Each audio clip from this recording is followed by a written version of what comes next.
봤던 막 썩은 거 있잖아요. 그거를 잘라내고 이만큼을 이제 새로 바꿨죠.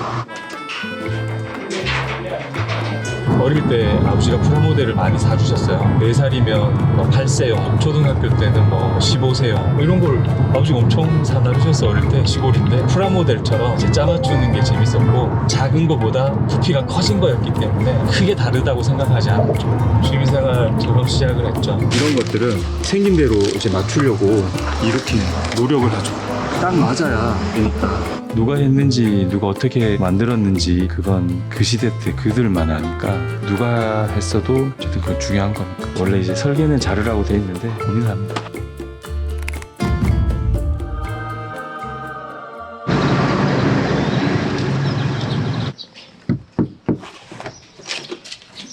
대표님 안녕하세요. 네, 안녕하세요. 대표님 간단하게 자기소개 한 번만 부탁드립니다. 저는 집을 짓는 목수입니다. 한옥이라고 하면 제일 쉽고, 문화재나 큰 집들, 국보보물 수리합니다. 일단 전통 목수 이런 느낌. 네, 한식 목수, 대목수. 근데 뭐 저희 목수라고 해요. 여기는 영주잖아요. 여기에서 지금 살고 계신 거예요?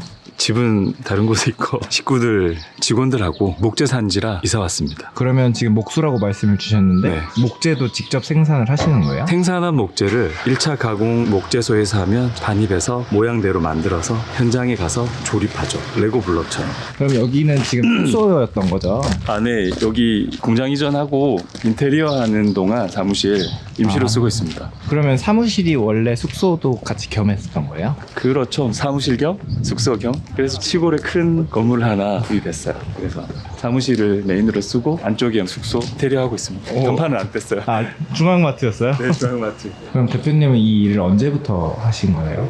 대학교 3학년 때. 그럼 지금 몇 년 정도 하신 거예요? 곧 50이니까 한 25년 됐나?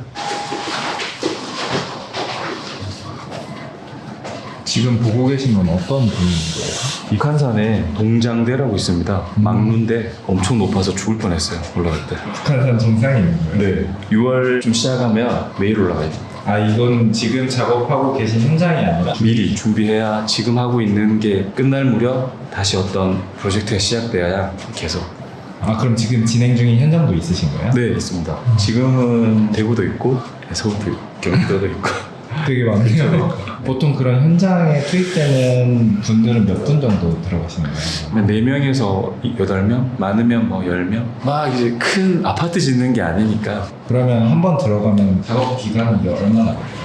작업 기간은 집에 따라 틀린데 신축은 한 달? 조립하는 거? 근데 이제 일련의 과정이, 산에서 나무가 내려오면 그 나무를 제재소에서 타각을 만들어줘요. 원이니까. 네. 그걸 반입해서 자연건조를 시키고, 자연건조 시킨 나무를 도면에 맞춰서 또 가공하고. 전체를 따지면 뭐 1년? 어느 집이든. 그게 몇 평 기준으로? 10평에서 한 50평 사이는 비슷합니다. 그러면 여기 공장대 같은 경우는 어떤 보수 요청이 들어오나요? 이건 산 꼭대기에 있으니까 비바람을 많이 맞았어요. 집이. 나무는 습이 가장 큰 적이거든요. 한 30년간 있으면서 나무를 이제 부식했어요. 썩게 했죠. 조금 더 있으면 무너져 내리진 않아도, 목재는 목재하고 목재가 결부되어 있으니까 그 부분이 많이 상하고 훼손되죠. 또 기와에 대한 하중이 있어서 조금씩 유격이 생기고. 한국의 전통 가옥은 분해를 할 수가 있어요. 필요한 것들을 키트를 다시 만들어서 넣을 수 있게 돼 있습니다. 현장을 가서 봤거든요. 근데 이게 자연재료다 보니까 특수목들은 네. 먼저 구비를 해놔야 됩니다. 공장은 사무실에서 가까워요? 네. 여기 내려온 이유 중에 하나도 네. 사실 어른들이 준추가 있으셔서 이대로 살다간 어른들 네. 못 보겠더라고요. 자재도 여기에서 난다고 하셨잖아요. 네. 되게 적합했네요. 적합했죠. 그럼 이제 대표님이 이렇게 사업체를 차리신 건 몇 년 되신 거예요? 한 10년 정도? 그전에 큰 현장에서 일을 열심히 배웠죠. 지금 공장에도 직원분이 계신 거예요? 아니요, 지금은 식구들이 조립하러 다 갔어요. 중요한 부품이 교체해야 되는지 안 해야 되는지의 범주가 있어서 그걸 어제 최종적으로 안 되겠다, 이건 교체를 해야겠다. 옛날 건물은 사실은 제일 좋은 건 원형을 쓰는 거죠. 그럼 수리할 때 원래 있었던 목재 부품들이 섞어서 쓰시는 거예요? 네, 섞어서 씁니다. 최대한 부부된 부품을 수리를 하고 쓰죠. 아, 목재도 수리가 되는 부분이에요? 됩니다. 부분 발체하고 그 부분에 세부제를 놓고 썩고 습해진 부분만 도려내고 네, 도려내고 그걸 여기서 작업을 하시는 거예요? 네, 여기서 하죠. 같이 일하시는 분들은 처음부터 같이 하셨던 거예요? 같이 하시는 분들은 굉장히 오래 있었죠. 저 시작할 때부터, 아르바이트 할 때부터. 처음에는 아르바이트로 시작을 하셨던 거예요? 그렇죠, 아르바이트를 했죠. 학교 다니다가 목수를 할 생각을 처음부터 한 건 아니니까. 원래 전공이 어떻게 되셨어요? 저는 미술사 했어요. 사학과입니다, 사학과. 대표님 이렇게 보시면 이 나무가 무슨 나무다 이런 걸 아세요? 알죠. 저희는 수입산을 잘 안 써서 국내산 소나무입니다. 수입산은 이제 성질이 좀 달라요. 좀 강성이에요. 되도록이면 국내산을 쓰려고 하죠. 그리고 정서가 좀 맞긴 해요. 이거는 원래 있던 거에서 철거해서 갖고 오신 거예요? 분리해서? 썩은 거죠. 그럼 얘는 썩은 거. 아예 못 써요? 이부제로는 못 쓰고 강성인 나무들은 생명을 불어넣을 수는 없으니까 가져와서 도구로 만들었습니다. 망치, 아, 그래요? 나무매나 다지던 기계 네. 있잖아요. 그런 것도 만들어요. 그럼 폐목재도 버리지는 않는 거네요. 이렇게 수리하면서 이렇게 부우된 건 쓸데가 사실은 없죠. 긴 기둥인데 여기까지는 부우됐으니까 잘라내고 그 다음에 세부제를 넣어서 역사가 섞이는 거죠. 대신 버리지는 말자. 되게 기분이 이상할 것 같아요. 기분 이상하죠. 이걸 정말 잘라도 되나? 어디까지 잘라야지? 그런 고민을 엄청 많이 하죠. 누가 했는지, 누가 어떻게 만들었는지 그건 그 시대 때 그들만 아니까 누가 했어도 어쨌든 그건 중요한 거니까. 원래 이제 설계는 자르라고 돼 있는데 고민을 합니다. 스케줄이 엄청 많으시네요. 이게 사실 식구들이 있으니까 숙제입니다, 숙제. 지금 표현하시는 식구분들은 다 직원분들이잖아요. 그 직원이라는 개념보다 오래 같이 있었으니까 가족 같은 사람들이죠. 저희가 주종 관계가 아니라서 일부러 그렇게 얘기하죠. 저희가 그냥 뭐 일용체계가 아니라 직원들이니까 늘 같이 고민하고 제 숙제를 좀 나누어서 가져가요. 작은 시도지만 격주로 시호도 보고 보통 현장은 주말이 잘 없어요. 근데 저희는 지금 조금씩 자리를 잡아가고 있는데 주말은 이제 빨간색으로 무조건 쉽니다. 집이 편해야 일이 잘 된다는 주의라. 그러면 의뢰가 들어오는 게 보통 어떻게 들어와요? 이제 일반 집들은 소개로 아니면 누구 집을 보고 어느 업체가 지었는지 수소문을 하는 경우가 많고 관급은 꽤 오랫동안 작업했었던 인맥들.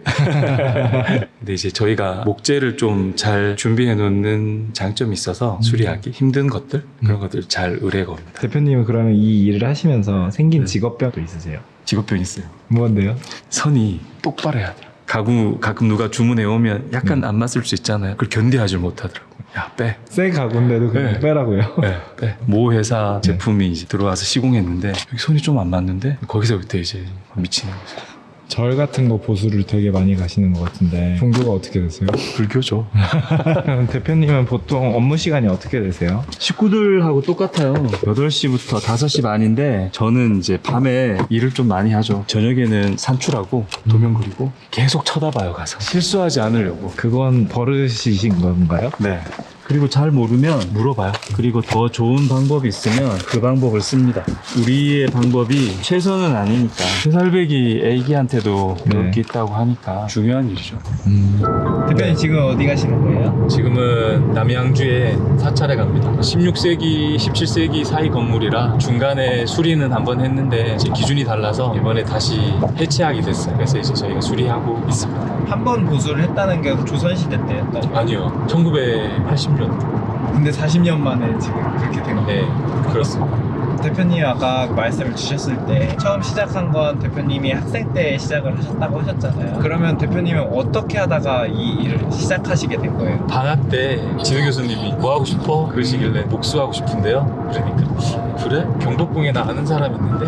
그래서 시작됐어요. 그러면 이제 첫 현장이 경복궁이셨던 거예요? 네, 거기서 이제 아르바이트 시작했었죠. 어릴 때 아버지가 프라모델을 많이 사주셨어요. 4살이면 뭐 8세용, 초등학교 때는 뭐 15세용 이런 걸 아버지가 엄청 사나르셨어. 어릴 때 시골인데 프라모델처럼 이제 짜맞추는 게 재밌었고 작은 거보다 부피가 커진 거였기 때문에 크게 다르다고 생각하지 않았죠. 취미생활처럼 시작을 했죠. 좋은 환경이었습니다. 잘 만들어진 건물도 있었고 국보도 있었고 보물도 있었고 처음부터 되게 좋은 배움터에 가셨었던 거예요? 네, 좋은 놀이터였죠. 업으로 삼아야겠다 하신 때는 때였었어요? 큰 꿈을 꾸지 않았기 때문에 자연스럽게 된 것 같아요. 그럼 대표님한테 배우고 싶다라고 해가지고 찾아오신 분은 없었어요? 꽤 있었죠. 근데 이제 저희는 도피처가 아니니까 꼭 가고 싶은 생각이 들 때 오라고 권유를 했었죠. 밖에서 보는 화려하고 하루 1급을 많이 받고 이건 현실적이진 않거든요. 그럼 지금 하루 1급을 많이 받고 막 이렇게 말씀을 주셨는데 기술자마다도 하루 일당이 차이가 많이 날 것 같아요. 네, 가끔 그럴 거예요. 근데 저희는 월급쟁입니다. 이런 현장에서 월급쟁이로 살기가 조금 힘들지 않나요? 그렇죠. 사철 일이 있진 않으니까 적정하게 조정합니다. 그리고 하지 않을 땐 열심히 번 걸로 겨울에 서로 인권 상승을 위해 투자하고, 조용할 땐 가서 견문을 좀 넓히고 머물러 계속 한 자리에 있고 싶진 않아서,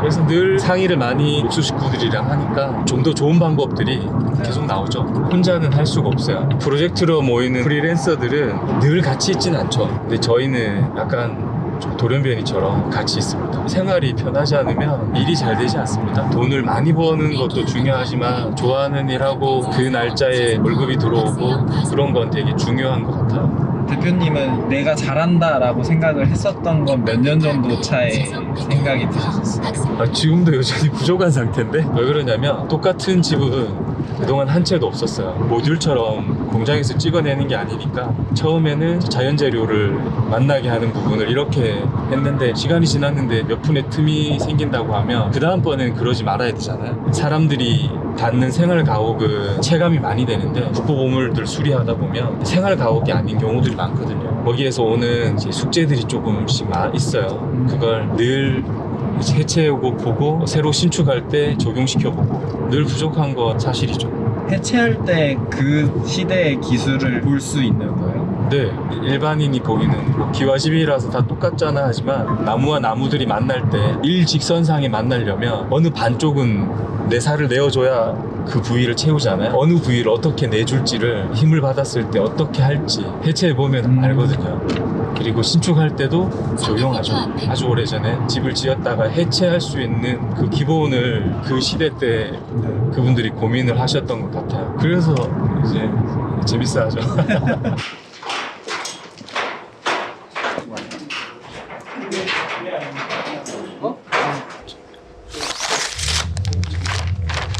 그게 넉자 한치가 맞습니다. 옆에 줄었는 거는 그냥 임의로 줄였던 것 같아요. 거기는 그냥 비워둘게요. 지금은 어떤 작업을 하고 계세요? 지금은 집을 해체해서 옛날 기둥하고 이제 새로운 기둥하고 그다음에 옛날 기둥 수리한 것도 아, 이런 식으로 수리한 거예요? 오전에 봤던 구우대에서 막 썩은 거 있잖아요. 그거를 잘라내고 이만큼을 이제 새로 바꿨죠. 이건 이제 굉장히 큰 집이에요. 김법당이라고 저기 누각이 붙은 집이니까 굉장히 잘 지은 집입니다. 지금 대표님이 운영하시는 회사 같은 경우는 월급제로 진행을 하지만 대표님의 경력을 갖고 일용직으로 했을 때 하루 인건비는 얼마 정도 계산이 될까요? 보편수 품이 따로 있어서 금액으로 환산하면 30에서 50 사이쯤 될까 싶어요. 그게 연차별로 나눠지나요? 그러지는 않아요. 경력직을 등급으로 나누지는 않으니까 책임자의 이제 몫인 거죠. 식구들은 거의 뭐 비슷합니다. 대표님이 보셨을 때 이 업은 난이도는 어느 정도라고 생각하세요? 새 집 짓는 건 중간 정도고 이제 헌집을 고쳐서 새 집처럼 짓는 건 맨 위 같아요. 변수들이 많으니까 고민을 좀 많이 해야죠. 그러면 대표님이 이 업을 하시면서 제일 중요하게 여기는 가치 같은 건 어떤 게 있을까요? 같이 집 주인이 새로 지었거나 수리를 했거나 와서 고맙다고 할 때, 그게 이제 집 짓는 사람이 가장 중요하다고 생각을 하고, 개인적으로는 이 원형이 이제 오래 갈 수 있도록 연건 당시에 그 모습하고 똑같진 않더라도 변화가 최대한 되지 않게, 그게 제일 사실은 중요하죠. 이 나무가 더 좋으니까 바꾸자고 할 수는 있어도 오래도록 이 자리에서 수백 년 동안 지킨 나무들은 더 큰 가치가 있죠. 이건 이제 화재가 난 건데 그냥 사용하거든요. 이게 표면만 탄화된 거지 네. 내부는 똑같아요. 그러니까 이걸 보기 싫으니까 교체합시다라고 하는 건 원형에 대한 모독인 거예요. 그렇죠. 근데 아래 저 다리 밑에 있는 거 보면은 네. 바위에 맞춰서 그걸 짜시네요. 바위에 박는 게 아니었어요? 바위에 박는 게 아니고 이렇게 생긴 대로 위치에 맞춰서, 이 시간이 많이 걸리죠. 이런 것들은 생긴 대로 이제 맞추려고 이렇게 노력을 하죠. 딱 맞아야 되니까. 이건 옛날 거예요. 그 당시 거도 세월이 지나면서 네. 좀 변형은 됐어도 잘 맞춘 겁니다. 지금 상태에서 몇 개월 정도 더 작업하면 완성이 되는 거예요? 저희는 한 3주 정도면 네. 거의 이제 형태가 다 되죠. 엄청 뿌듯하시겠어요. 진짜. 그렇죠. 이게 배들도 하나 딱 꼽으면 잘 맞잖아요. 이상하리만큼 좋아요. 표정만 봐도 대표님 엄청 행복해 보이세요. 상상만으로도. 아니, 약간 미친 거죠. 그러니까 경제적인 가치도 물론 있는데 좋아하는 일을 하면서 돈 벌 수 있다는 게 또 좋은 사람들과 같이 생활을 할 수 있다는 게 사실 제일 좋은 가치죠.